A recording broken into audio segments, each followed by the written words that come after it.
it's all just, especially when you go listen to what they say.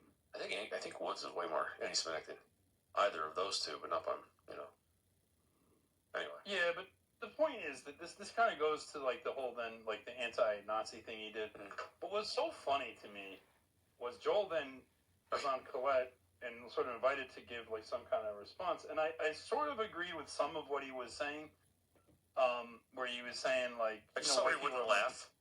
I just saw where that was just odd. Where Marcus tried to make him laugh, and he just was like stone face.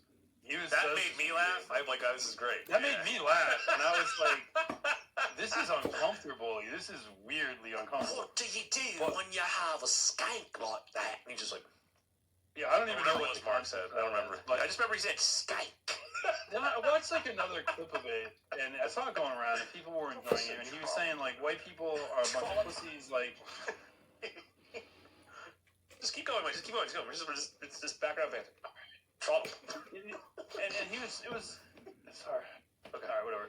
He was saying like, white people are a bunch of pussies. They don't stand up and fight. They're not. They're totally like psyoped or whatever he was saying, right? And like white people have to stand up and fight. And even then he's saying people like Keith and Greg Johnson with their pearl clutching and this they're holding it back and all that stuff. And I was sort of agreeing with some of this. But then he said one thing I kind of didn't really agree with. He kind of still himself, I think, at least is missing the point, or maybe he doesn't quite get it. Which is what he was saying. He's like National Socialism. It has to be that the thing is like totally like illiberal. Like I don't think that's the problem. The issue is Jewish. Like, and the reason National Socialism is marked out as different is National Socialism. And if you read Kevin McDonald, you'll understand this, was a conscious strategy to exclude and remove Jews from power in Germany. Yep.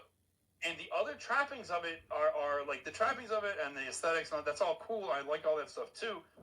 And that's what a lot of people get into and they like. But I think even people who claim the mantle of Nazi, like, don't quite get that's the thing. Mm-hmm. Like, the reason that this is, why did Keith do this? Why did he write that article? He didn't write that article about some other illiberal movement. He wrote it about National Socialism. He didn't write it about, like, some Catholic monarchist in South America. He wrote it, because that's what neo-reactionaries want you to think is truly based, like Salazar or some stupid shit like that, right? Like, no one cares. Like, literally nobody gives a fuck, right? Because it's not anti-Jewish. He didn't write it about Pinochet, right? Who's something that used to watch you Glaze, but no one talks about that anymore, right? Because he was totally Jewish. So it's like, it's Nazis and it's always them, because that was a self-conscious anti-Jewish strategy to get rid of Jews out of power. That's the difference. That's why when that guy was coming at me, saying, "Oh, you have this anti-Slavic, Anglo-centric view of the Nazis," and it's like, well, dude, I'm sorry. The Slavs did not have a conscious. The Slavs had their empire fucking conquered by Jews, just like the Anglos did, just like the Americans did. Mm-hmm. The Germans didn't. Look, you could say, "Oh, the Germans said mean things about." So I don't give a fuck. First of all, we uncovered in McDonald quotes where the Russians themselves say the same things, where they were like, the Russian aristocracy was like firmly thought Jews need to be excluded from commerce and stuff because they were too smart for the Russian fucking population. Like, the peasants are too stupid that Jews are going to bamboozle them. We have to protect them. That's actually responsible, though. That is good government. That's responsible government, though. That's the defining aspect of National Socialism. Like, these people that live here aren't that bright. We have to take care of them and make sure Jews can't get them. That's kind of, that has to be how your country runs. That's identical to what